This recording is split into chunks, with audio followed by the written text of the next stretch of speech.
अभी मैं बिहार के उस लाल के गांव में हूं जिन्होंने भ्रष्टाचार को मिटाने के लिए अपने हाथों की आहुति दे दी।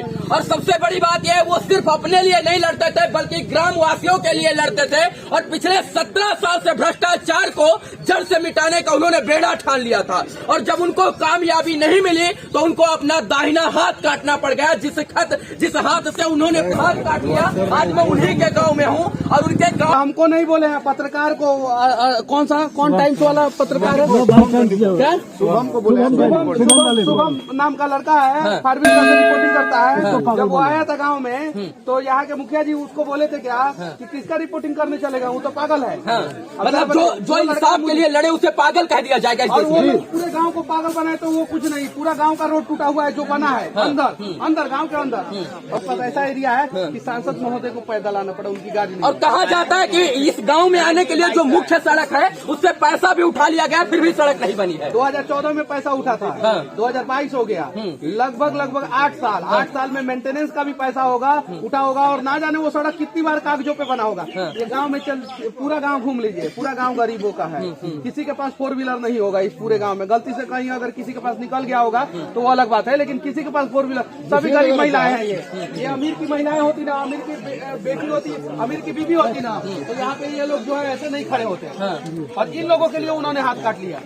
और तो कहा जा रहा है कि जो है 17 साल से उन्होंने इंसाफ की लड़ाई का बिगुल फूंका था। और 17 साल बाद जब उनको न्याय नहीं मिला तो उनको हाथ काटने पर मजबूर होना पड़ा। और मजबूर किसने किया? यहाँ के आला अधिकारी, नेता, भ्रष्ट सिस्टम, कर्मचारी और अधिकारियों ने उनको मजबूर कर दिया कि कहीं न कहीं आपको हाथ काटना होगा। क्या न्याय नहीं मिलेगा सर तो हाथ ही काटना पड़ेगा। 1947 में देश आजाद हुआ, इतिहास के पन्नों में हमने पढ़ा है, लेकिन वहाँ पे कहीं इतिहास के पन्नों में नहीं लिखा गया है। कहीं किसी भी इतिहास को आप उठा के देख लीजिए, किसी भी आप दिखाइए कि 1947 में देश तथा देश के लोग आजाद हुए, कहीं नहीं लिखा हुआ है। ये लिखा हुआ है कि 1947 में देश आजाद हुआ। और ये बात सत्य है कि हमारे क्रांतिकारियों ने 1947 में देश आजाद किया। अगर हम ये बात कह दे कि देश आजाद नहीं है तो हम उनका मतलब अपमान करेंगे। देश आजाद हुआ, देश के लोग आजाद हुए नहीं, बिल्कुल नहीं। आजाद है, आप आजाद है, आजाद है। अच्छा, विमल मंडल पागल थे क्या? विमल मंडल पागल थे? विमल मंडल तो लोग उनको पागल क्यों कह रहे हैं? इस गांव के मुखिया लोग इसीलिए पागल। 2006 में वो चुनाव लड़े थे, लोगों ने जिता दिया उनके ईमानदारी पे। 2011 में उसके बाद से उन्होंने चुनाव का भी 2011 में भी चुनाव नहीं लड़ा। उन्होंने कहा कि मैं कसम खाता हूं कि मैं चुनाव लड़ते हुए उप मुखिया बने और इस गांव के मुखिया भी बने। वो उसके बाद से बोले कि हम मुखिया 13 दिन के लिए शायद से मुखिया बने थे, सही है ना। उन्होंने बोला कि मैं उप मुखिया रह के जो है मैं अगर कुछ नहीं कर सकता तो मैं चुनाव नहीं लड़ूंगा। और अगर वो इस गांव से कहीं से भी चुनाव लड़ेंगे ना तो उनको लोग मुखिया बना देंगे, लेकिन नहीं लड़ेंगे। सही है कि नहीं?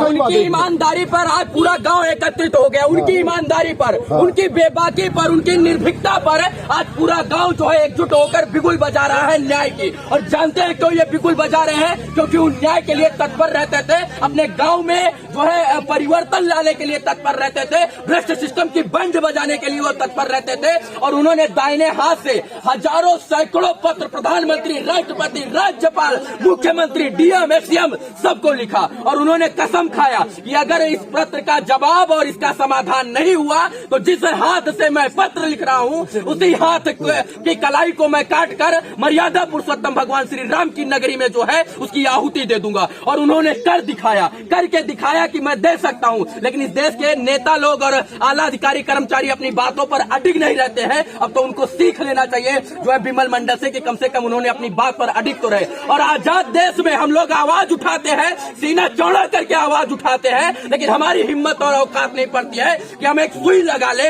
हम एक इंजेक्शन लगा ले, हम एक उंगली काट ले, एक नाखून कटता है तो दर्द होता है। लेकिन विमल मंडल जी इतने जो है स्वाभिमानी इंसान थे, इतने ईमानदार इंसान थे कि उन्होंने भरी सभा में, बीच अयोध्या में, मर्यादा पुरुषोत्तम भगवान श्री राम की नगरी में उन्होंने अपने हाथ की कलाई काट दी। किस लिए? ताकि उनके गांव का विकास हो सके, उनके ब्लॉक का विकास हो सके, उनके नगर का विकास हो सके, उनके पंचायत का विकास हो सके। वो विकास खींच कर लाना चाहते थे, लेकिन किसी ने खींच कर लाने नहीं दिया।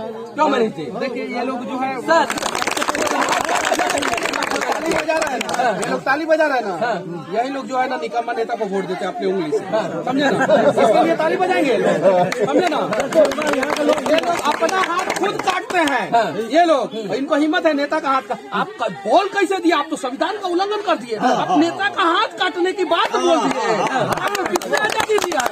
नेता को लूटने का आजादी है। आम आदमी नेता बनाता है मनीष जी, जब वो अपना हाथ काट सकता है तो नेता का हाथ कटना चाहिए नहीं कटना चाहिए? अरे वही तो वो सब अपने लिए कानून बना के रखा है। उसको थोड़ा सा अगर आप आंख दिखा दीजिएगा ना तो वो आपके ऊपर केस कर देगा। हाथ काटने की तो दूर की बात है, लेकिन वो किसी भी जनता को किसी भी तरीके से हाथ काटे, गर्दन काटे, गला काटे, कुछ भी करे, उसे उसको कोई मतलब नहीं है। अच्छा, एक और सवाल, मनीष कश्यप यहाँ क्यों आए हैं? मैं क्यों आया हूँ और यहाँ लाखों लोग आने वाले क्यों हैं? क्यों आ रहे हैं यहाँ पर? उसके पीछे मैं सबसे पहले धन्यवाद देना चाहता हूँ यहाँ का प्रिंट मीडिया को, जो 3 या 4 तारीख को प्रिंट मीडिया ने छापा और बढ़िया तरीके से छापा। विस्तार से छापा। इनकी कहानी पूरी बताया गया प्रिंट मीडिया में। मैं धन्यवाद देना चाहता हूँ अररिया के सभी लोकल न्यूज चैनल को, जिन्होंने लगातार खबरें चलाया और तब हम लोगों को जाके पता चला। और कल जब मैं आया था 1 घंटे के लिए, मैंने सोचा कि चलो विमल मंडल के गांव में चलते हैं, एक वीडियो बनाएंगे और बना के निकलेंगे। जब मैं आया तो मैं अपना गाड़ी जो है यहाँ से 2 किलोमीटर दूर लगाया हूँ। वहाँ से हम लोगों को मोटरसाइकिल से आना पड़ा। बिल्कुल, हम लोगों को पैदल आना पड़ा वहाँ से। तब मैं रात में रुक गया और रुकने के बाद मैंने वीडियो बनाया कि नहीं, इस गांव से जो है ना पूरे बिहार में जो है ना जेपी आंदोलन हो सकता है। और हमारी गाड़ी ना आए इसलिए प्रशासन ने वहाँ पर रात में गीली मिट्टी डलवा दी। और 3 दिन पहले यहाँ की एक मैडम साहिबा आती है, प्रशासनिक अधिकारी आती है, तो कहती है हम बाइट नहीं दे सकते हैं, बाइट देना हमारे कार्य क्षेत्र से बाहर है। तो विकास करना उनकी जिम्मेदारी है या नहीं? भ्रष्टाचार करना उनका कार्य क्षेत्र है तो बाइट कहाँ से देंगे? आप बताइए ना। यही भड़कामा ब्लॉक में एक एमओ है, यही भड़कामा ब्लॉक में एक एमओ है, बिहार का सबसे ईमानदार एमओ।